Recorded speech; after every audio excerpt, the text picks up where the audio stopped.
The spotlight effect. You walk into a room firmly believing that you are the main character on a brightly lit stage. When you stumble over a sentence or say a word wrong, you feel an instant rush of heat, certain that every person there has just locked that mistake into their permanent memory. This exhausting feeling is known as the spotlight effect. You sit at the center of your own life, so you naturally guess that other people are paying way more attention to you than they really are. In reality, the people around you are not looking for your flaws. They are completely caught up in their own heads, worrying about their own outfits, their own jobs, and their own awkward moments. You are constantly forgetting that everyone is far too busy tracking their own performance to ever closely document yours. You are judging yourself under a microscope, while the rest of the room is looking at you through a foggy window. You end up trapped in a theater of your own making, playing the lead role in a tragedy that the rest of the audience isn't even watching. You spend your entire evening performing for an invisible panel of judges who are actually just rehearsing their own lines in the wings. Safety behaviors. When social fear hits, your brain goes into a basic defense mode. You might find yourself gripping your glass tightly, staring hard at your phone, staying entirely silent, or clinging to the one person you already know well. A psychologist named Paul Salkovskis introduced this concept to describe these safety behaviors, which are the subtle, almost invisible habits you use to protect yourself from the fear of judgment or rejection. You believe these habits keep you hidden and safe from making a mistake, but the catch is that safety behaviors actually keep your anxiety alive. By hiding behind a screen or staying completely quiet, you prevent yourself from learning that the room was actually safe to begin with. You rely on these crutches so heavily that you never give yourself the chance to discover you can survive without them. The wall you build to protect yourself from judgment ends up locking you inside your own fear. Every shield you hold up to deflect the room's gaze only serves as a constant physical reminder to your brain that you are supposedly in danger. By constantly bracing for a crash that was never going to happen, you convince yourself that it was only your tight grip that kept the car on the road. The illusion of transparency. You are standing in a meeting or a classroom, about to speak, and your heart is pounding so hard you can hear it in your ears. Your throat feels dry, and your knees feel weak, leaving you entirely convinced that your panic is painted across your face for everyone to see. This exact trap is called the illusion of transparency. It is your tendency to overestimate how much your personal feelings show on the outside. Because you feel your anxiety so intensely from the inside, you assume it must be leaking out into the room. But human beings are remarkably bad at reading the physical signs of stress in others, and you assume your shaking hands look like an obvious disaster when they actually look like a completely normal gesture. To the rest of the room, you simply look like someone who is quiet, calm, or deep in thought. Your internal storm is entirely invisible to the audience you are terrified of. You sweat through a private apocalypse while the people around you see nothing more than a quiet face across the table. You carry a heavy secret that you are desperate to hide, completely unaware that the window you think everyone is looking through is actually a solid brick wall. Post-event processing. The party ended hours ago, and you are finally lying in your dark bedroom. But instead of resting, your brain decides to launch a full review of the entire evening. You replay a joke you made that didn't land, analyzing the exact tone of voice you used and the looks on the faces of the people who heard it. This painful mental loop is called post-event processing, and it is the habit of obsessively picking apart past social interactions, scanning them for any sign of failure, awkwardness, or negative judgment.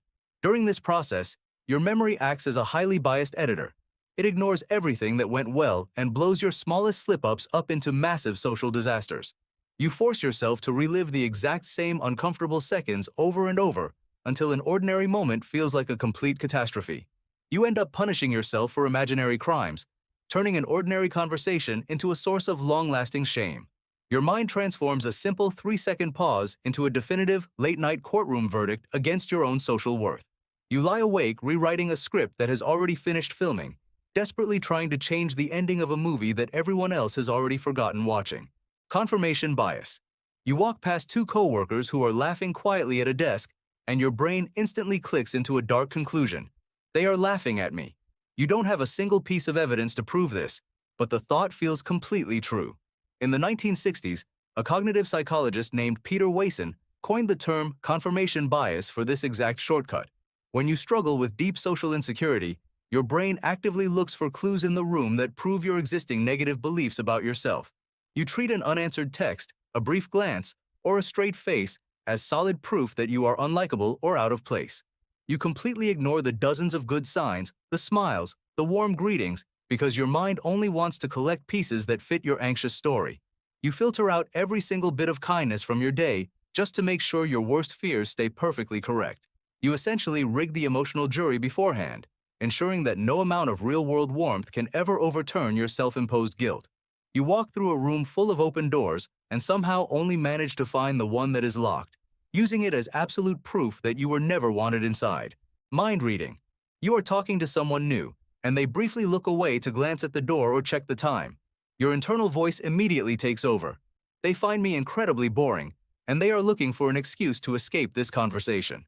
Psychiatrist Aaron Beck, the pioneer of cognitive therapy, categorized this type of distorted thinking as mind reading. It occurs when you assume you know exactly what another person is thinking, almost always deciding that their thoughts are highly critical of you. You project your own self-doubt onto the blank canvas of other people's behavior. You forget that the person looking at the door might simply be tired, worried about an upcoming appointment, or dealing with their own private discomfort. You instantly write a whole script for their silence and make sure you are the bad guy in every line. You take a complex, multi-layered human world and reduce it down to a single verdict against yourself. You cast yourself as a burden in their mind without ever realizing they are likely just writing their own anxious script. You become the author of their internal monologue, putting words into their mouth that only serve to break your own heart. Emotional reasoning. You leave a party feeling a deep, heavy sense of awkwardness in your gut. Because you feel uncomfortable and out of place, you tell yourself, I must have acted completely weird tonight, and everyone there probably thought I was strange. This specific trap is known as emotional reasoning, a pattern where you use your internal feelings as absolute proof of how the real world works. If you feel insecure, you assume the environment is dangerous. If you feel awkward, you assume you performed terribly. But emotions are not facts, and your feelings of anxiety are generated by your own internal wiring, not by the reactions of the people around you. You let a temporary wave of panic dictate the absolute truth of what actually happened in that room. Feeling out of place doesn't mean you don't belong. It simply means your brain is running an old protective script in a harmless room. You mistake the echo of your own internal heartbeat for the sound of the entire room judging you. You allow the smoke inside your own chest to convince you that the whole house is burning down around you, even when the air outside is perfectly clear. Social masking. Every day, you get out of bed, take a deep breath, and put on a carefully built mask of confidence. You smile on cue, speak with a forced steadiness, and pretend to be completely relaxed while your internal system is screaming to run away. This exhausting camouflage is known as social masking. You spend massive energy pretending to be someone you are not, driven by a deep, terrifying belief that your true, anxious self is completely unacceptable to the world. You finish every single interaction feeling utterly drained because you just spent hours performing a character instead of just being yourself. The ultimate irony of social anxiety is that almost everyone in the room is carrying some version of this invisible weight. You are all hiding behind your masks, looking out at a sea of other masks, and wishing you could find someone else who feels just as out of place as you do. If the stage is entirely filled with actors who forgot their lines, why are you still holding your breath to protect a script that nobody is reading? You spend all your energy hiding the very vulnerability that would actually allow you to connect with the person right next to you. You build a flawless counterfeit of yourself to present to the world, only to end up feeling lonely because the person they love isn't actually you.